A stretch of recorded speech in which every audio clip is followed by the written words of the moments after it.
లేవియాకాండము 7వ అధ్యాయము మొదటి వచనము మొదలు 10 వచనములు వీటిలోని సారము చూద్దాం. అపరాధ పరిహారార్థ బలి అతి పరిశుద్ధము. చూడండి, అపరాధ పరిహారార్థ బలి అతి పరిశుద్ధము. ప్రభువు అపరాధ పరిహారార్థ బలిని అతి పరిశుద్ధమైనదిగా ఎంచుచున్నాడు, మనలను ఎంచుకొనమనుచున్నాడు. కారణము ఏమిటి అని అనగా, యెషయా గ్రంథం 53వ అధ్యాయంలో యేసుక్రీస్తు ప్రభువు తనను తాను అపరాధ పరిహారార్థ బలిగా చేసుకున్నాడని వ్రాయబడింది. It is nothing but the symbol of Christ likeness. క్రీస్తు ప్రభువును పోలినటువంటిదిగా దీనిని మనకు వర్ణిస్తున్నాడు. అందుకు ఇది అతి పరిశుద్ధమైనటువంటిదిగా చెప్పబడినది. దీనిని గురించినటువంటి విధి విధానములు ఏమిటి అని అనగా, దీని యొక్క ఇవ్వవలసిన విధానము, దీని పట్ల అనుసరించవలసిన పద్ధతులు ఏమిటి అనేవి రాస్తున్నాడు. 2వ వచనం, దహన బలి పశువులను వధించు చోట అపరాధ పరిహారార్థ బలి రూపమైన పశువులను వధించవలెను. దహన బలి ఆరాధనను సూచిస్తూ ఇచ్చడి బలి, స్తుతిస్తూ కృతజ్ఞత చెల్లిస్తూ ఇచ్చడి బలి. అపరాధ పరిహారార్థ బలి పాపము నిమిత్తము ప్రాయశ్చిత్తం కొరకు ఇచ్చేటువంటి బలి అయినప్పటికీ కూడాను రెండింటినీ ఒకే స్థలములో ఇవ్వవలెను అని వ్రాశాడు. యేసుక్రీస్తు ప్రభువు యొక్క శరీరమునందు మనకు కనబడుతున్న దృశ్యము ఏమిటి అని అనగా, మానవ పాపము కొరకు పాప పరిహారార్థ బలిగా అర్పించబడుట మాత్రమే యేసుక్రీస్తు చేయలేదు, ఆయన మనుషుల కొరకు సమాధాన బలిగా, అనగా దేవుని ఎదుట మానవుల కొరకైన సమాధానమును ఇచ్చిన వానిగా ఆయన కనబడ్డాడు. సమాధాన బలి కూడా కృతజ్ఞతా బలియే.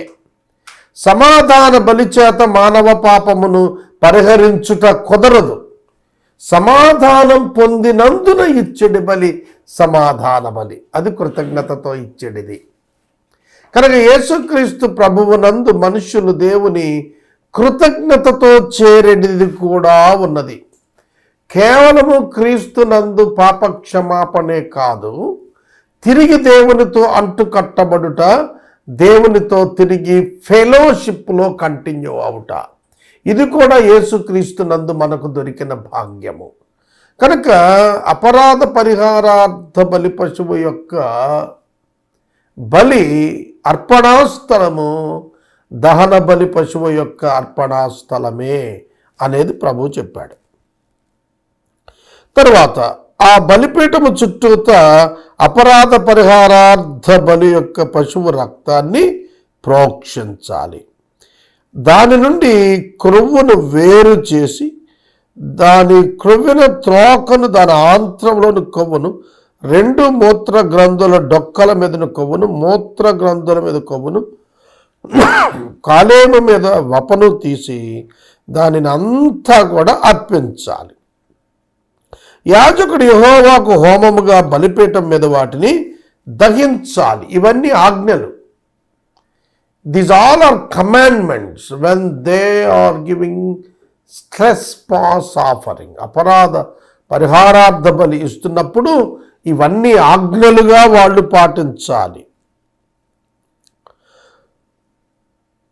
5వ వచనం, యాజకుడు యెహోవాకు హోమముగా బలిపీఠం మీద వాటిని దహించాలి. చూడండి, ప్రభువు సన్నిధికి తెచ్చుటతో పాటుగా వాటిని బలిపీఠము మీద దహిస్తున్నాడు. అది అపరాధ పరిహారార్థ బలిగా దేవుడు ఎంచుతాడు. యాజకులలో ప్రతి మగవాడు దానిని తినాలి. ప్రత్యక్ష గుడార సేవకు 30 సంవత్సరాలు దాటినటువంటి లేవీయులలో నుండి మనుషులను తీసుకుంటారు. అక్కడ మందిరము యొక్క ఆవరణములోనే దానిని వండించి దానిని భుజించాలి. ప్రతి మగవాడు అన్నప్పుడు లేవీయుడు అని అర్థం. పాప పరిహారార్థ బలిని గుర్చి కానీ అపరాధ పరిహారార్థ బలిని గుర్చి కానీ విధి ఒక్కటే. Sin in nature, sin in action. పాప పరిహారార్థ బలి సిన్ ఇన్ నేచర్, అపరాధ పరిహారార్థ బలి సిన్ ఇన్ యాక్షన్. కనుక ఈ రెండింటికి కూడా విధి విధానాలు ఒక్కటే ఇచ్చాడు. ఒకడు తెచ్చిన దహన బలిని ఏ యాజకుడు అర్పించునో ఆ యాజకుడు అర్పించిన దహన బలి పశువు యొక్క చర్మము అతనిది అవుతుంది, అది అతనిది అవుతుంది. పొయ్యి మీద వండిన ప్రతి నైవేద్యమును కుండలో గాని పెనములో గాని కాల్చిన యావత్తును దాన్ని అర్పించిన యాజకునిది, అది అతనిది అవుతున్నది. యాజకుల యొక్క పోషణ నిమిత్తము దేవుడు ఏర్పాటు చేసిన ఆహార పదార్థం ఇది. కాబట్టి గుర్తెరుగుదాము, ఇది ఎవరైతే ఈ అర్పణ అర్పిస్తున్నారో ఆ యాజకుడు దానిని భుజించుటకు అర్హత కలిగి ఉంటాడు, హక్కు కలిగి ఉంటాడు. అది నూనెతో కలిసినప్పటికీ కూడా, పొడిదైనప్పటికీ కూడా, నైవేద్యాలన్నింటినీ కూడా అహరోను సంతతి వారు అతని కుమారులు సమానముగా వాటిని పంచుకోవాలి. చూడండి, equality in sharing the blessings from God. దేవుడు అనుగ్రహించిన ఈ దీవెన ఆహారమును వారు సమానముగా పంచుకోవాలి. వారు ఏకమై ఉన్నారని అర్థం వస్తున్నది, వారు సహవాసమున ఉన్నారని అర్థం వస్తున్నది, వారు సమానముగా ఉన్నారని కూడా అర్థము వచ్చుచున్నది. ఇక 11వ వచనము మొదలుకొని మనకు 21వ వచనము వరకు ఉన్నటువంటి వాక్య భాగములో 11వ వచనము మొదలు 21వ వచనము వరకు ఉన్నటువంటి వాక్య భాగములో సమాధాన బలిని గూర్చినటువంటి విధి విధానము వ్రాయబడినది. ఒకడు యెహోవాకు అర్పింపవలసిన సమాధాన బలి. సమాధాన బలి ఇట్ ఈజ్ ఏ కండిషన్, మ్యాండేటరీగా చెప్తున్నాడు. అర్పించవలసిన బలి ఇది తప్పక చేయాల్సింది. ఒక వ్యక్తి తన పాపము క్షమించబడిన తరువాత, అనగా పాప పరిహారార్థ బలి అపరాధ పరిహారార్థ బలి ఇచ్చిన తరువాత అతడు దేవుని యొద్ద సమాధాన బలి సమర్పించాలి. ఎందుకంటే ఒక వ్యక్తి తన పాపము క్షమించబడినది అని నమ్మిన తరువాత దేవునికి కృతజ్ఞత చెల్లించాలి, దేవునికి స్తుతి చెల్లించాలి, దేవునిని ఆరాధన చేయాలి. వాటి కొరకు దహన బలి ఆరాధన నిమిత్తము, స్తుతి నిమిత్తము, కృతజ్ఞత నిమిత్తము సమాధాన బలి, తాను పొందిన శాంతిని బట్టి, సమాధానమును బట్టి దేవునికి కృతజ్ఞత చెల్లించినట్లుగా ఈ సమాధాన బలి ఆచరించాలి. ఇది చేయవలసిన బలి కార్యక్రమం. పాత నిబంధన గ్రంథంలో క్రీస్తుకు ముందుగా ఛాయగా ఈ బలులు వర్ణించబడ్డాయి. వాడు కృతజ్ఞత అర్పణముగా దానిని అర్పిస్తాడు. సమాధాన బలి సమాధానాన్ని తెచ్చేది కాదు. సమాధానాన్ని తెచ్చేది పాప పరిహారార్థ బలి, అపరాధ పరిహారార్థ బలి. సమాధానం వచ్చిన తరువాత కృతజ్ఞతగా అర్పించు బలి సమాధాన బలి. ఇది అర్పించేటప్పుడు తన కృతజ్ఞత రూపమైన బలిగాక నూనెతో కలిపిన పొంగనివియు, పిండి వంటలను నూనె పూసినవి పొంగనివియునైన పలుచనప్పడములను, నూనె కలిపి కాల్చిన గోధుమ పిండి వంటలను అర్పించాలి. ఇది నైవేద్యం. సమాధాన బలితో పాటుగా నైవేద్యము కూడా తీసుకుని రావాలి. ఆ నైవేద్యము గోధుమ పిండితో చేసినటువంటి వంటవి అయి ఉండాలి, నూనె కలిపినవై ఉండాలి, పొంగనివై ఉండాలి. నూనె కలిపినవై ఉండాలి, పొంగనివై ఉండాలి, కాల్చిన గోధుమ పిండి వంటలై ఉండాలి. చూడండి, క్రైస్ట్ లైక్నెస్. పొంగనివి అన్నప్పుడు పవిత్రమైనవి, పులుపు లేనివి అని అర్థం. పులియనివి అని అర్థం. పొంగనివి అంటే పులియనివి. పులియనివి పొంగిపోతాయి. ఈస్ట్ అనేటువంటి సూక్ష్మాంగజీవి ప్రవేశపెట్టబడినప్పుడు పదార్థంలో అది పులుస్తుంది. పులిసినప్పుడు అది పొంగిపోతుంది.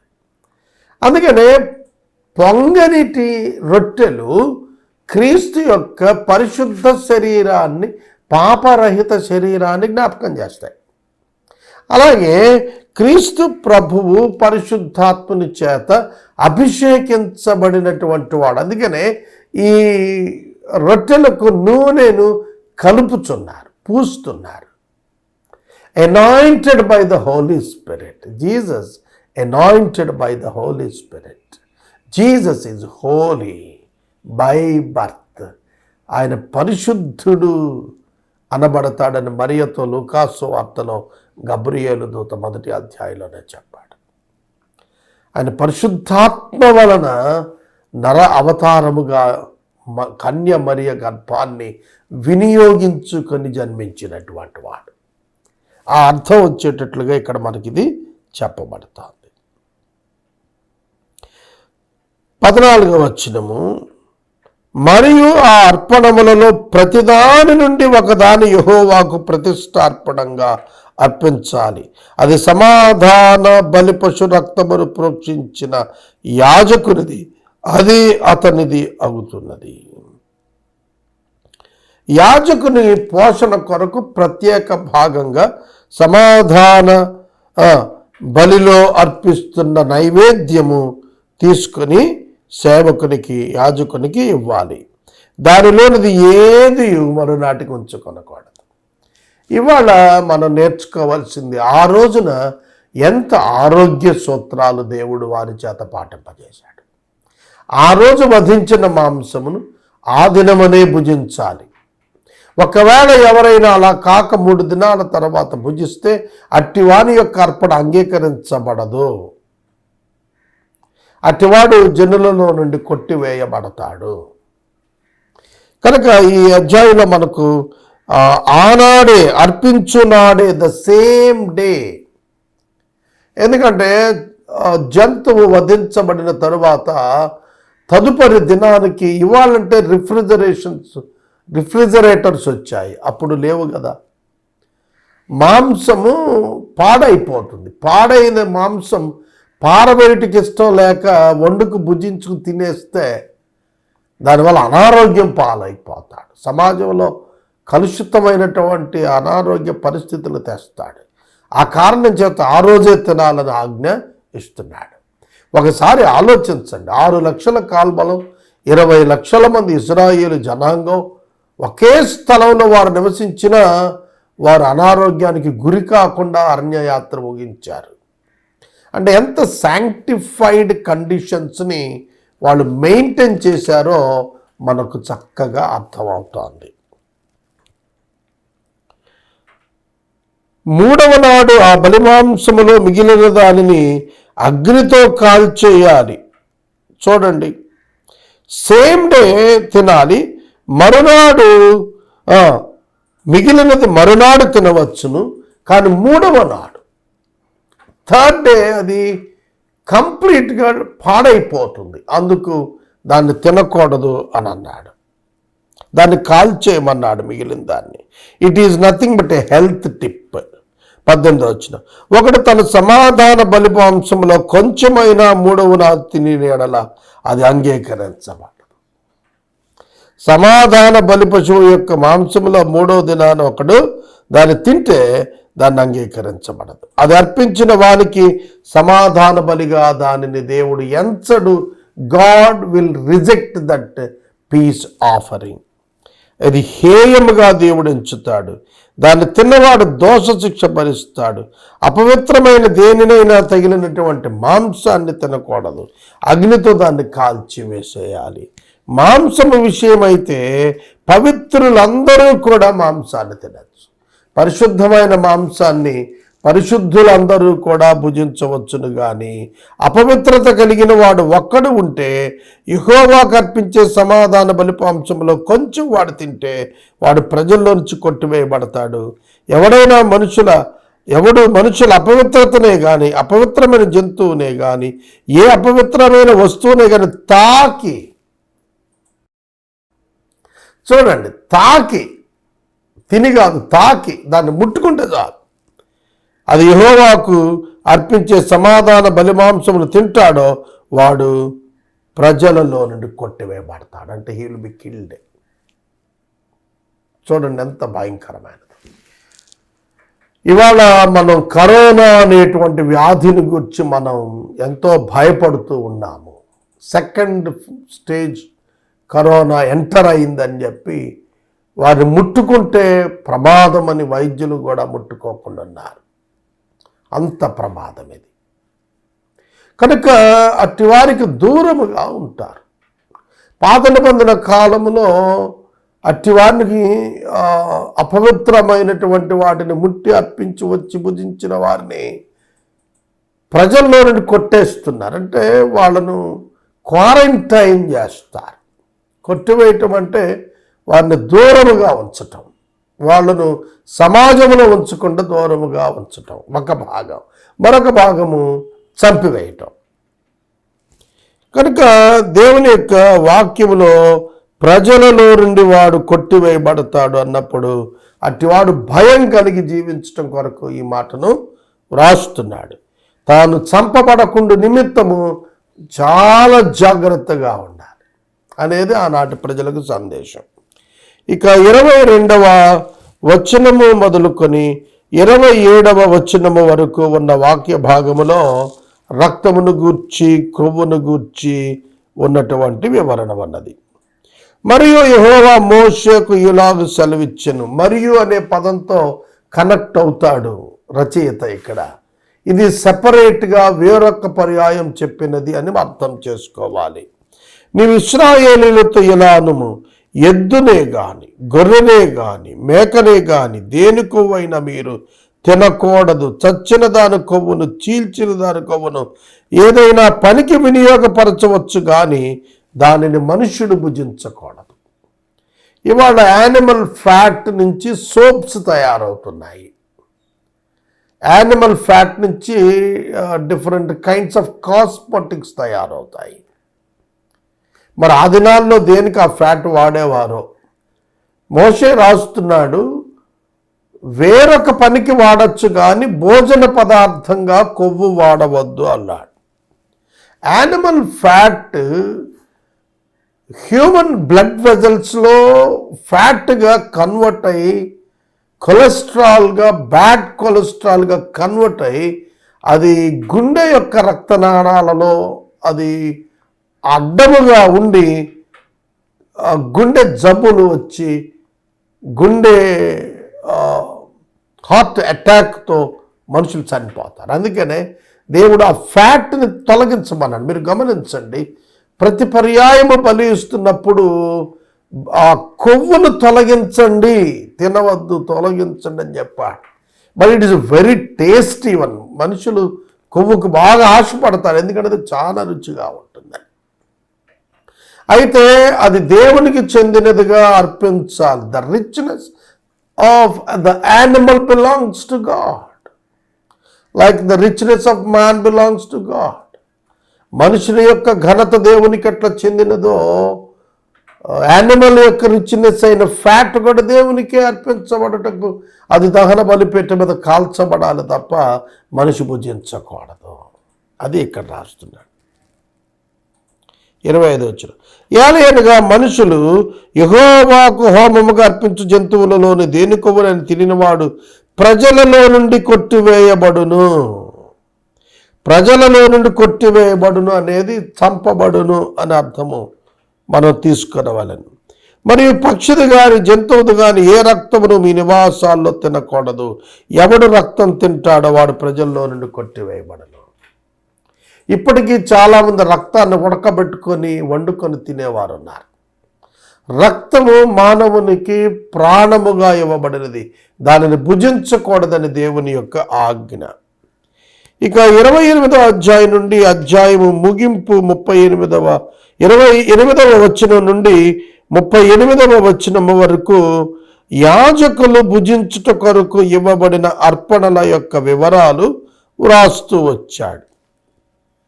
ఇది యాజకుని యొక్క భాగమును గురించి చెప్పబడినది. మరియు యెహోవా మోషేకు ఇలాగ సెలవిచ్చారు, నీవు ఇశ్రాయేలీయులతో ఇట్లాను, ఎవడు యెహోవాకు సమాధాన బలిని ద్రవ్యం తెస్తాడో వాడు ఆ ద్రవ్యములో నుండి తాను అర్పించినది యెహోవా సన్నిధికి తేవలెను. అతడు తన చేతులతోనే యెహోవాకు హోమద్రవ్యములను అనగా బోర మీద కొవ్వును తేవలెను. యెహోవా సన్నిధిని అల్లాడింపబడు అర్పణముగా దాన్ని అల్లాడించుటకు బోరతో దానిని తేవలెను. యాజకుడు బలిపీఠము మీద ఆ కొవ్వును దహించవలెను గాని ఆ బోర అహరోనుకు అతని సంతతికి చెందును. బోరతో పాటు అంటే ఆ మాంస పదార్థముతో పాటు దానిపై కొవ్వును కూడా పట్టుకొని రావాలి, వధించాలి. ఎవరైతే చేతులుంచి ఆ బలి పశువును అర్పించుటకు వచ్చారో వారు దాన్ని వధించాలి. వధించిన దాని యొక్క మాంసము నుండి బోరను యాజకుని ఎద్దుకు తేగ యాజకుడు దాని పై కొవ్వును దేవుని ఎదుట బలిపీఠం మీద అర్పిస్తాడు. మందిరంలో అర్పించి ఆ బోరను ఆ యొక్క యాజకులు తీసుకొని భుజిస్తారు. అది వారి కొరకు నియమించబడినటువంటి భాగము. 31వ వచనం, యాజకుడు బలిపీఠం మీద కొవ్వును దహిస్తాడు. ఆ అహరోనుకు అతని సంతతి కుమారులకు ఆ బోర చెందుతుంది. సమాధాన బలి పశువు నుండి ప్రతిష్టార్పణముగా యాజకునికి కుడి జబ్బను ఇవ్వాలి. సమాధాన బలి పశువులో బలి ఇచ్చినప్పుడు యాజకునికి కుడి జబ్బ ఇవ్వాలి. మిగిలినటువంటి మాంసమును ఇచ్చినటువంటి వ్యక్తి తీసుకుని వెళతాడు. 36వ వచనం, ఈ కట్టడాట దేవుడు నిత్యమైన కట్టడగా అహరోనుకు అతని సంతానానికి కుడి జబ్బను గూర్చినటువంటిది ఇచ్చాడు. అలాగే బోరను ప్రతిష్ఠితమైన జబ్బను కూడా వారికి ఇచ్చాడు. సమాధాన బలిలో వారికి చెందుతుంది. 35వ వచనం, వారు తనకు యాజకులు అవ్వటానికి దేవుడు వారిని చేరదీసిన దినాన యెహోవాకు అర్పించే హోమ ద్రవ్యములలో నుండి అభిషేకమును బట్టి అహరోనుకు అభిషేకమును బట్టి అతని సంతతి వారికి కలిగింది. హోమ ద్రవ్యములలో నుండినది అభిషేకమును బట్టి వారికి చెందుతున్నదిగా తెలియచేస్తున్నాడు. వీటిని ఇశ్రాయేలీయులు వారికి ఇవ్వాలి. యెహోవా వారిని అభిషేకించిన దినమున వారి తరతరములకు నిత్యమైన కట్టడగా ఇశ్రాయేలీయుల అర్పణముల చేత అహరోను అతని సంతతి వారు పోషించబడాలని దేవుడు నియమించాడు. It is the God's appointment for the feeding of the priests in the tabernacle. దేవుని సేవకుని యొక్క పోషణ బాధ్యత దేవునిది. ప్రజలు కృతజ్ఞతతో వారికి ఇవ్వవలసిన వారై ఉన్నారని చెప్పబడింది. తర్వాత దహన బలిని గూర్చిన, అపరాధ పరిహారార్థ బలిని గూర్చిన, నైవేద్యాన్ని గూర్చిన, పాప పరిహారార్థ బలిని గూర్చిన, అపరాధ పరిహారార్థ బలి గూర్చిన ప్రతిష్ఠిత అర్పణాలున్నవే వాటిని గూర్చి ఏం చెబుతున్నాడు? సమాధాన బలిని గూర్చి చేయబడిన విధి. ఈ అర్పణలన్నింటిని గూర్చి చేయబడిన విధి ఏమిటంటే, ఇశ్రాయేలీయులు యెహోవాకు అర్పణ తీసుకుని రావాలని సినాయి పర్వతం దగ్గర అరణ్యములో ఆయన ఆజ్ఞాపించిన దినాన యెహోవా సినాయి కొండ మీద మోషేతో అలాగునని ఆజ్ఞాపించాడు. మోషే సినాయి పర్వతం మీద ఈ ఆజ్ఞ అందుకున్నాడు. ప్రజలు సినాయి అరణ్యములో ఈ ఆజ్ఞను వారు మోషే ద్వారా అందుకున్నారు. కనుక ఈ పోషించబడు కార్యక్రమాన్ని దేవుడు ఇశ్రాయేలీయుల చేత దైవ సేవకులైన యాజకులకు ఏర్పాటు చేశాడు. ఈ బలులన్నీ ఇచ్చినప్పుడు వాటిలో ఏ ఏ భాగములు వారికి చెందుతాయో దేవుడే నిర్దిష్టంగా ముందుగా వారికి తెలియచేసి వారి పోషణను వారికి తెలియచేశాడు. 7వ అధ్యాయం మనం ముగించుకున్నాము. ఈ అధ్యాయంలో మనము ప్రధానముగా దేవుని సన్నిధిలో ఇజ్రాయేలు జనాంగము పాప క్షమాపణ కొరకు అర్పించే పాప పరిహారార్థ బలి, ఆ తరువాత కృతజ్ఞతగా అర్పించే సమాధాన బలి, దానితో కూడిన నైవేద్యము, మరియు ఆరాధనలో అర్పించే దహన బలి, వీటన్నింటి యొక్క విధి విధానాలతో పాటుగా ఈ సేవకులైన యాజకుల పోషణ కొరకు ఏ విధమైనటువంటి భాగములు సమర్పించవలనో తెలియచేశాడు. దీనితో 7వ అధ్యాయం ముగించారు.